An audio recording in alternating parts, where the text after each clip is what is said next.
So sorry about that, collective. We got cut off by storage there. Oh, as part one is uploading, we're gonna move right into part two with our Archangel Oracle deck with our Selenite here.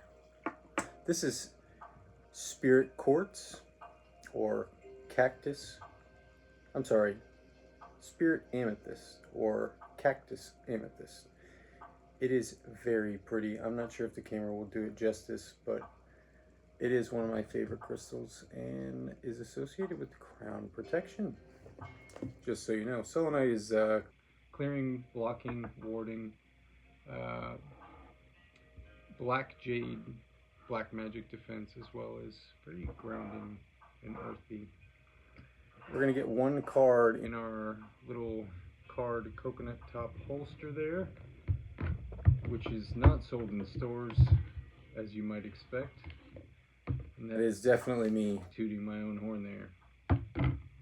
So, Spirit, with our Archangel deck that you were insistent, and not that I am opposed to it, about having some kind of message in here.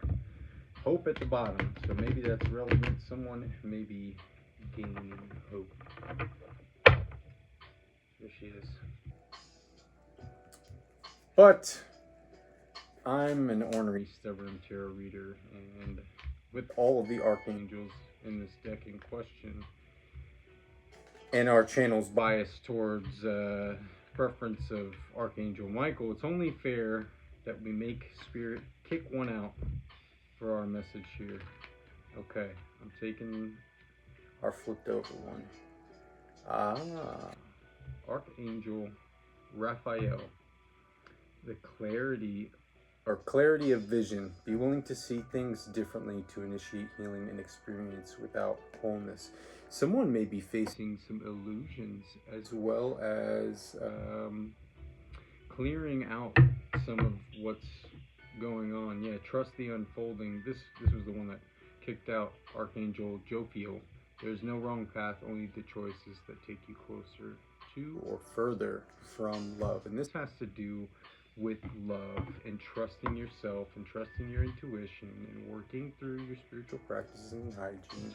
So let's go ahead and dive right into Archangel Raphael.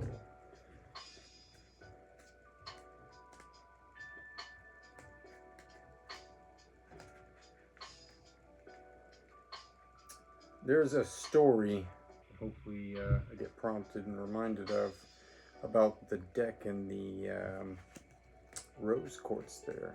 I will definitely do my best to try and remember. We're not going there just yet. It's alphabetical and there's only 2 R's that I think. Yep, there we go. Archangel Raphael. Thank you very much for being with us in this space. Clarity of vision. Be willing to see things differently to initiate healing and experience wholeness. Raphael's name means God heals, and he is the archangel who is associated with health and healing. The book of Tobit relates that he once disguised himself as a human in a congregation and was able to heal a man on the side of the road from sickness and blindness. The sickness and blindness are considered to be metaphorical, referring to the idea that Raphael healed how the man felt about a particular situation and shifted his perspective. It is for this reason that he is looked upon as a guide to help us heal on all levels: physical, mental, emotional, and spiritual. Your message. Spiritual vision isn't about developing the ability to see spiritual beings or energies. It's also about developing the oneness to see the things from a higher perspective. With this card, you are being encouraged to see your current situation differently. This isn't about right or wrong, it's about developing the compassion and composure to pay attention to the experiences and input of those around you and see things from a different point of view. Right now, Angels of light are flying above you, inviting you to look at your world through their eyes. Be open to the idea that even if there is a part of your life that doesn't make sense currently, there are greater workings in place that will lead to understanding and contentment. If you're feeling unsettled about a situation you care deeply about, realize that the real work begins when you move beyond the limitations of your instincts and trust in the divine plan that is unfolding before you. If you have health concerns at this time, the angels are guiding you to be more open to information, feedback, and support. My condolences and love and light to anybody who is experiencing any health problems at this time. Man, what a powerful one from Archangel Raphael. Healing and health. I think that seems to be the primary focus of what it is. Excuse me, the spiritual birth confirmation that may be our focus right now to get what we want moving in our lives. So this deck, oh man, okay, so I got into tarot because of my mom, who obsessively watched it. I mean, to the point where it was like, she was always watching tarot, and I sat down and listened, and some things resonated for me, and I sought some of my own channelers, or I'm sorry, some of my own readers, and started to channel myself, and found out, my goodness, I was a tarot reader.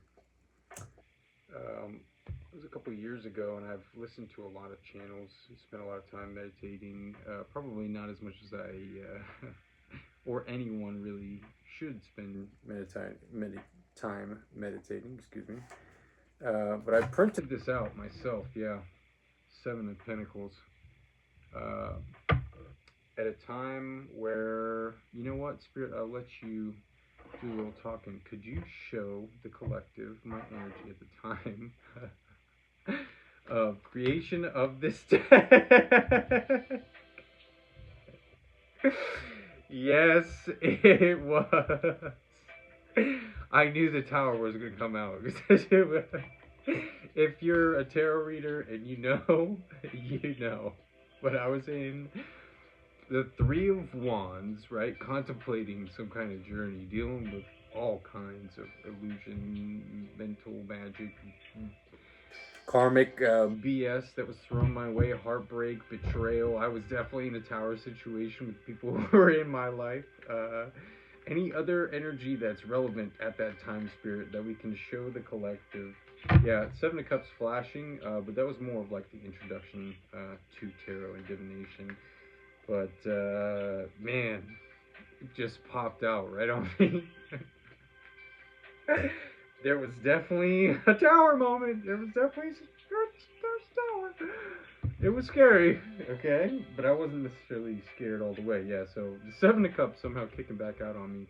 Queen of Pentacles and Ten of Pentacles. Yeah, so I was definitely in a space where like there was a lot going on around me because I was starting to get involved in divination. I started to make plans, and I was starting to become really in touch and started to fall in love with myself in a very healthy way.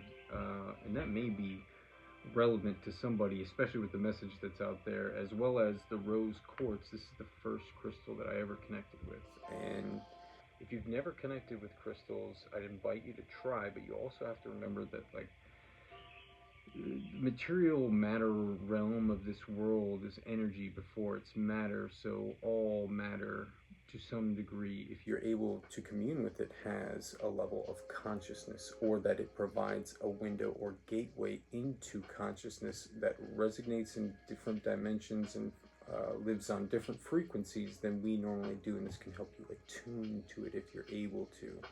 And don't misuse that information. By all means, definitely listen and feel, because it's a very subtle at first, but gently encouraging